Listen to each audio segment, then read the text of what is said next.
Hi ಎಲ್ರಿಗೂ ನಮಸ್ಕಾರ. ನೀವು ನೋಡ್ತಾ ಇದ್ದೀರಾ ಸ್ಪೀಡ್ ಪ್ಲಸ್ ಕರ್ನಾಟಕ. ನಾನು ನಿಮ್ಮ ಮಂಜು ಗೌಡ.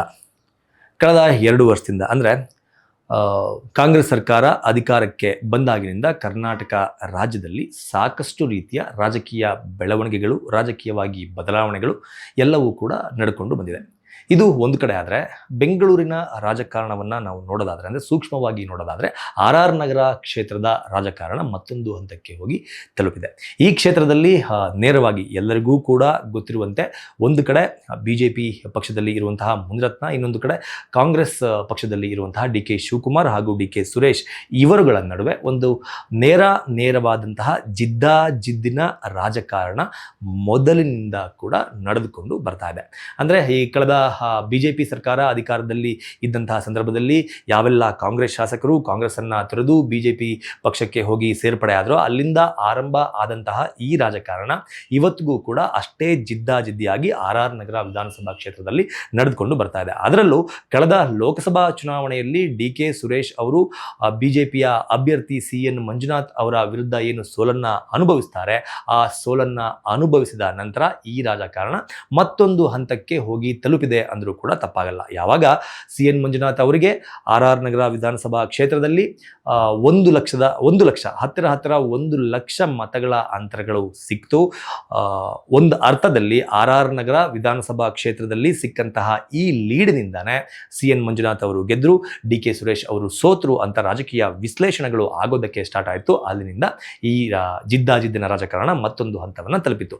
ಅದಾದ ನಂತರ ಮುನಿರತ್ನ ಅವರ ಮೇಲೆ ಸಾಕಷ್ಟು ಆರೋಪಗಳು ಬಂತು. ಅವರು ಸೆರೆವಾಸವನ್ನು, ಅಂದರೆ ಜೈಲಿನ ಮುಖವನ್ನು ಸಹ ನೋಡಬೇಕಾಗಿ ಬಂತು.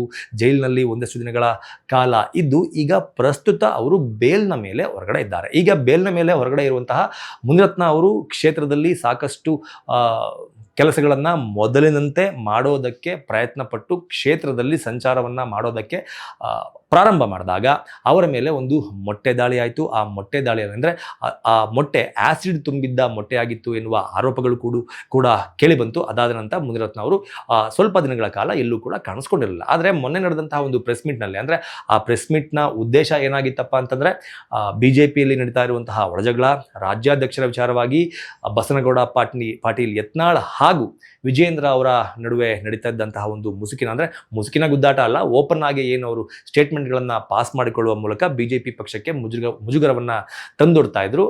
ಆ ವಿಚಾರವಾಗಿ ಮಾತನಾಡೋದಕ್ಕೆ ಕರೆದಂತಹ ಪ್ರೆಸ್ ಮೀಟ್ನಲ್ಲೂ ಸಹ ಮುನಿರತ್ನ ಅವರು DK ಬ್ರದರ್ಸ್, ಅಂದರೆ DK ಸುರೇಶ್ ಹಾಗೂ DK ಶಿವಕುಮಾರ್ ಅವರ ವಿರುದ್ಧ ಪರೋಕ್ಷವಾಗಿ ಒಂದಷ್ಟು ವಾಗ್ದಾಳಿಯನ್ನು ಮಾಡಿದ್ದನ್ನು ಸಹ ನಾವು ನೋಡಿದ್ದೀವಿ.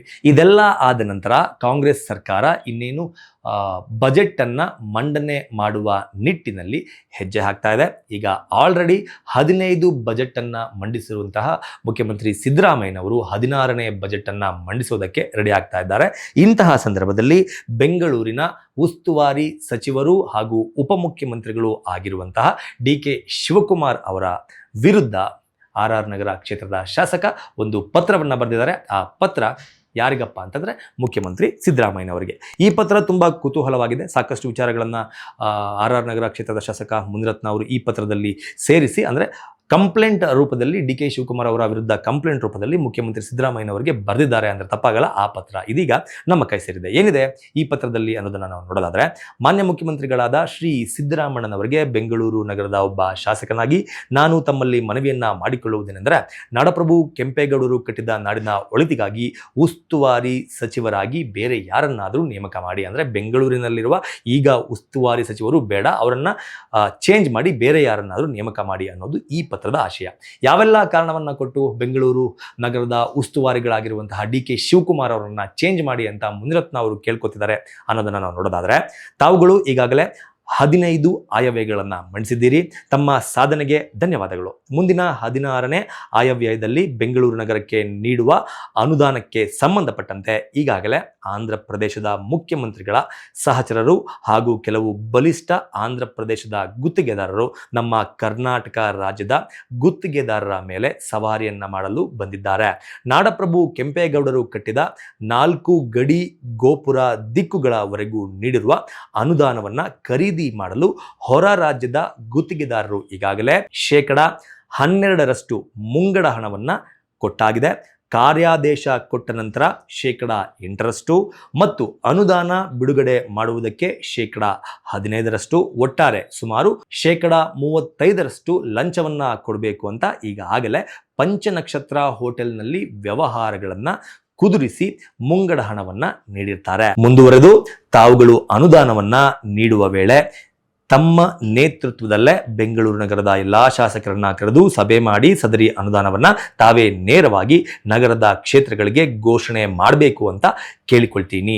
ಏನು ಅನುದಾನ ಬಿಡುಗಡೆ ಮಾಡುವಂತ ಸಂದರ್ಭದಲ್ಲಿ ಬೆಂಗಳೂರಿನ ಎಲ್ಲಾ ಶಾಸಕರನ್ನ ಕರೆದು ನೀವೇ ಮುಂದೆ ನಿಂತು ಅನುದಾನವನ್ನ ಬಿಡುಗಡೆ ಮಾಡಬೇಕು. ಯಾವುದೇ ಕಾರಣಕ್ಕೂ ಇದನ್ನ ಬೆಂಗಳೂರಿನ ಉಸ್ತುವಾರಿ ಸಚಿವರು ಮಾಡೋದಕ್ಕೆ ಬಿಡಬೇಡಿ ಅನ್ನೋದು ಇದರ ತಾತ್ಪರ್ಯ. ಇದರ ಜೊತೆಗೆ 2013ರಿಂದ 2018 ತಾವುಗಳು ಮುಖ್ಯಮಂತ್ರಿಗಳಾಗಿದ್ದ ಸಮಯದಲ್ಲಿ ಸುಮಾರು 10 ರಿಂದ 20 ವರ್ಷ ಬೆಂಗಳೂರು ನಗರ ಮುಂದಕ್ಕೆ ಹೋಗಿ ಹೈದರಾಬಾದ್ ಅನ್ನ ಹಿಂದಿಕ್ಕಿತ್ತು.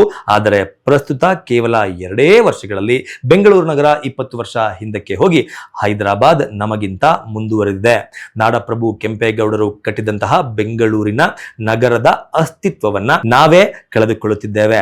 ಬೆಂಗಳೂರು ನಗರಕ್ಕೆ ಅಂತಾರಾಷ್ಟ್ರೀಯ ಮಟ್ಟದಲ್ಲಿ ಕೀರ್ತಿ ಬರಬೇಕೆಂದು ತಾವು ಬಯಸಿದಲ್ಲಿ ಈ ಹಿಂದೆ ಬೆಂಗಳೂರು ನಗರದ ಉಸ್ತುವಾರಿ ಸಚಿವರಾಗಿ ಒಳ್ಳೆಯ ಕೆಲಸವನ್ನ ಮಾಡಿದ್ದಂತಹ ರಾಮಲಿಂಗಾರೆಡ್ಡಿ ಮತ್ತು KJ ಜಾರ್ಜ್ ಅವರನ್ನ ಮರು ನೇಮಕ ಮಾಡಿ, ಅಥವಾ ಅಂದ್ರೆ ಒಂದು ವೇಳೆ ಅವರು ಈ ಬೆಂಗಳೂರು ನಗರ ಉಸ್ತುವಾರಿಯನ್ನ ನಾವು ಮಾಡೋದಿಲ್ಲ ಅಂತಾದ್ರೆ ಬೆಂಗಳೂರು ನಗರದ ಬಗ್ಗೆ ಕಾಳಜಿ ಇರುವ ಕೃಷ್ಣ ಬೈರೇಗೌಡ ಅಥವಾ ಎಂ ಕೃಷ್ಣಪ್ಪ ಅಥವಾ ದಿನೇಶ್ ಗುಂಡೂರಾವ್ ಅವರನ್ನ ಬೆಂಗಳೂರು ನಗರದ ಉಸ್ತುವಾರಿಗಳನ್ನಾಗಿ ಮಾಡಿದಲ್ಲಿ ಈ 2 ವರ್ಷದ ಕಳಂಕವನ್ನ ತಾವು ತೊಳೆದುಕೊಳ್ಳಬಹುದು ಎಂಬುದು ನನ್ನ ಆಶಯ. ಇಂದು ಎಲ್ಲೆಡೆ ಭ್ರಷ್ಟಾಚಾರ ತುಂಬಿ ತುಳುಕ್ತಾ ಇದೆ. ನಗರದ ಅಪಾರ್ಟ್ಮೆಂಟ್ಸ್ ಕಟ್ಟಡ ನಿರ್ಮಾಣದ ನಕ್ಷೆ ಮಂಜೂರಾತಿ ಮುಂಚಿತವಾಗಿ 1 ಚದುರ ಅಡಿಗೆ 150 ರೂಪಾಯಿಗಳನ್ನ ಕೊಡುವಂತೆ ಭ್ರಷ್ಟಾಚಾರ, LOCಗಳಲ್ಲಿ ಭ್ರಷ್ಟಾಚಾರ, ನಾಗಮೋಹನ್ ದಾಸ್ ಕಮಿಟಿಯ ಹೆಸರಿನಲ್ಲಿ ಗುತ್ತಿಗೆದಾರರ ಕಾಮಗಾರಿಗಳ ಬಿಲ್ಗಳಲ್ಲಿ 10% ಕಟಾವು ಮಾಡಿ ನಂತರ ಬಿಡುಗಡೆ ಮಾಡುವಂತೆ ಒತ್ತಾಯಿಸಿ ಭ್ರಷ್ಟಾಚಾರ. ಇಂದಿನ ಮಹಾನಗರ ಪಾಲಿಕೆಯ ಮುಖ್ಯ ಅಭಿಯಂತರರುಗಳು ಗುತ್ತಿಗೆದಾರರ ಜೊತೆಯಲ್ಲಿ ದಲ್ಲಾಳಿಗಳಾಗಿ ಬದುಕ್ತಾ ಇದ್ದಾರೆ. ಇಂದು ಬೆಂಗಳೂರು ನಗರವನ್ನ ಸ್ವಿಸ್ ಬ್ಯಾಂಕ್ನಲ್ಲಿ ಶೇಖರಣೆ ಮಾಡುವಷ್ಟು ವಸೂಲಿ ಮಾಡ್ತಾ ಇದ್ದಾರೆ. ಇದಕ್ಕೆ ಸಂಬಂಧಪಟ್ಟಂತೆ ಏಜೆಂಟ್ಗಳನ್ನ ಸಹ ಈಗ ಆಲ್ರೆಡಿ ನೇಮಕ ಮಾಡಿದ್ದಾರೆ. ಮುಖ್ಯಮಂತ್ರಿಗಳಾದ ತಮ್ಮ ಬಳಿ ಇರುವ ಗುಪ್ತ ಮಾಹಿತಿ ಅಂದ್ರೆ ಇಂಟೆಲಿಜೆನ್ಸ್ ರಿಪೋರ್ಟ್ ವಿಫಲವಾಗಿರುವುದು ಇದರಿಂದ ಸ್ಪಷ್ಟವಾಗಿ ಕಂಡು ಬರ್ತಾ ಇದೆ. ಇಂದು ಹಲವಾರು IT-BT ಕಂಪನಿಗಳು ಹೈದರಾಬಾದ್ಗೆ ವಲಸೆ ಹೋಗ್ತಾ ಇದ್ದಾರೆ. ಇಂದು IT-BT ಸಚಿವರಾಗಿರುವಂತಹ ಪ್ರಿಯಾಂಕ್ ಖರ್ಗೆ ಅವರು ಉತ್ತಮವಾಗಿ ಕಾರ್ಯನಿರ್ವಹಿಸುವ ವ್ಯಕ್ತಿಯಾಗಿದ್ದರೂ ಸಹ ಅವರ ಖಾತೆಯಲ್ಲೂ ಸ್ವಾತಂತ್ರ್ಯ ಇಲ್ಲದಂತಾಗಿದೆ. ಹಾಗೊಂದು ವೇಳೆ ಅನುದಾನ ದುರುಪಯೋಗ ಆದಲ್ಲಿ ನಿಮ್ಮಂತಹ ಪ್ರಾಮಾಣಿಕ ಮುಖ್ಯಮಂತ್ರಿಗಳ ಆಡಳಿತಾವಧಿಯಲ್ಲಿ ಕಪ್ಪು ಚುಕ್ಕೆ ಬರುವಂತಹ ಸಾಧ್ಯತೆ ಇದ್ದು, ಹಾಗೂ ಮುಂದಿನ ದಿನಗಳಲ್ಲಿ ಬರೀ BJP ಶಾಸಕರಿಗಷ್ಟೇ ಅಲ್ಲದೆ ಕಾಂಗ್ರೆಸ್ನ ಶಾಸಕರಿಗೂ ಒಳ್ಳೆಯ ಹೆಸರು ಬರುವುದು ಕಷ್ಟವಾಗುತ್ತದೆ. ಇಂದು ನಾನು ಈ ಪತ್ರವನ್ನ ನಿಮಗೆ ಬರೆದಿರುವುದಕ್ಕೆ ನನ್ನ ಮೇಲೆ ಮುಂದಿನ ದಿನಗಳಲ್ಲಿ ಮತ್ತೊಂದು ದಲಿತ ದೌರ್ಜನ್ಯ, ಅತ್ಯಾಚಾರ, ಪೋಸ್ಕೋ ಇಂತಹ ಸುಳ್ಳು ಆರೋಪಗಳು ದಾಖಲಾಗಬಹುದೆಂದು ನನಗೆ ಅರಿವಿದೆ.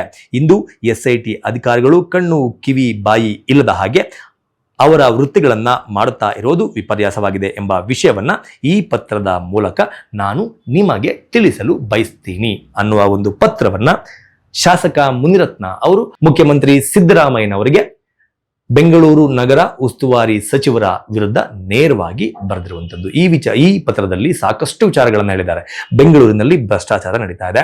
ಬೆಂಗಳೂರಿನಲ್ಲಿ ಯಾವೆಲ್ಲ ಅಭಿವೃದ್ಧಿ ಕಾಮಗಾರಿಗಳು ನಡೀಬೇಕು ಆ ಕಾಮಗಾರಿಗಳಿಗೆ ಹೊರ ರಾಜ್ಯದಿಂದ ಅಂದ್ರೆ ಪಕ್ಕದ ಆಂಧ್ರದಿಂದ ಗುತ್ತಿಗೆದಾರರನ್ನ ಕರೆದುಕೊಂಡು ಬಂದು ಅವರಿಗೆ ಒಂದು 35% ಕಮಿಷನ್ ಅನ್ನ ಅವರಿಂದ ಪಡೆದುಕೊಳ್ಳುವ ಮೂಲಕ ಅವರಿಗೆ ಕೊಡಲಾಗ್ತಾ ಇದೆ. ರಾಜ್ಯದ ಗುತ್ತಿಗೆದಾರರ ಮೇಲೆ ಇದು ತುಂಬಾ ಹೊರೆ ಅಂತ ಅನ್ಸುತ್ತೆ, ಅಥವಾ ರಾಜ್ಯದ ಗುತ್ತಿಗೆದಾರರ ಮೇಲೆ ಇವರು ಸವಾರಿ ಮಾಡೋದಕ್ಕೆ ಹೊರಟಿದ್ದಾರೆ.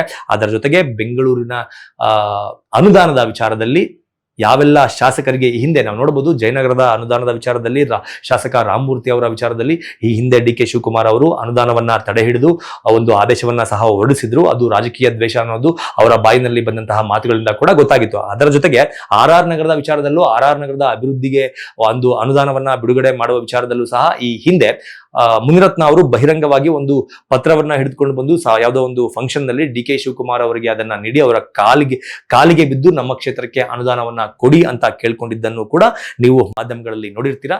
ಸೊ ಈ ಎಲ್ಲಾ ವಿಚಾರಗಳನ್ನ ಗಮನದಲ್ಲಿ ಇಟ್ಕೊಂಡು ಮುಖ್ಯಮಂತ್ರಿ ಸಿದ್ದರಾಮಯ್ಯನವರು ಇನ್ನೇನು 16ನೇ ಬಜೆಟ್ ಅನ್ನ ಮಂಡಿಸುವ ಹೊಸ್ತಿಲಿನಲ್ಲಿ ಇರುವಂತಹ ಈ ಸಂದರ್ಭದಲ್ಲಿ ಎಲ್ಲಿ RR ನಗರ ಕ್ಷೇತ್ರಕ್ಕೆ ಅನುದಾನ ಕಡಿತ ಆಗಬಹುದು, ದ್ವೇಷ ರಾಜಕಾರಣದ ಹೆಸರಿನಲ್ಲಿ ಎಲ್ಲಿ DK ಶಿವಕುಮಾರ್ ಅವರು ನನ್ನ ಕ್ಷೇತ್ರದ ಅನುದಾನವನ್ನ ತಡೆ ಹಿಡಿತಾರೋ ಎಂಬ ಒಂದು ಅರ್ಥದಲ್ಲಿ ದಯವಿಟ್ಟು ತಾವುಗಳೇ ಬಜೆಟ್ ಮಂಡನೆ ಆದ ನಂತರ ಬೆಂಗಳೂರಿನ ಎಲ್ಲಾ ಶಾಸಕರನ್ನ ಕರೆದು ನೀವೇ ಅನುದಾನವನ್ನ ಬಿಡುಗಡೆ ಮಾಡಿದ್ರೆ ನಿಮ್ಮ ಸರ್ಕಾರಕ್ಕೆ ಹಾಗೂ ಮುಖ್ಯಮಂತ್ರಿಗಳಾದಂತಹ ನಿಮಗೆ ಕಪ್ಪು ಚುಕ್ಕೆ ಬರೋದಿಲ್ಲ. ಇಲ್ಲವಾದರೆ ನಿಮ್ಮ ಮುಖ್ಯಮಂತ್ರಿಗಳ ಈ ಅವಧಿಯಲ್ಲಿ ನೀವು ಒಂದು ಕಪ್ಪು ಚುಕ್ಕೆಯನ್ನ ಹೊತ್ತುಕೊಳ್ಳಬೇಕಾಗುತ್ತೆ ಎನ್ನುವ ಒಂದು ಮನವಿ ಪತ್ರವನ್ನ RR ನಗರ ಕ್ಷೇತ್ರದ ಶಾಸಕರಾಗಿರುವಂತಹ ಮುನಿರತ್ನ ಅವರು ಮುಖ್ಯಮಂತ್ರಿ ಸಿದ್ದರಾಮಯ್ಯನವರಿಗೆ ಬರೆದಿದ್ದಾರೆ. ಏನನ್ಸುತ್ತೆ ನಿಮಗೆ ಈ ಪತ್ರವನ್ನು ನೋಡಿದ್ರೆ? ಈ ಪತ್ರದಲ್ಲಿ ಮೆನ್ಷನ್ ಆಗಿರುವಂತಹ ಸಾಕಷ್ಟು ಆರೋಪಗಳನ್ನ ನೋಡಿದ್ರೆ ಅನ್ನೋದನ್ನ ಕಮೆಂಟ್ ಬಾಕ್ಸ್ ಮೂಲಕ ತಿಳಿಸಿ ಅಂತ ಕೇಳ್ಕೊತಾ ಈ ವಿಡಿಯೋನ ಮುಗಿಸ್ತಾ ಇದ್ದೀನಿ.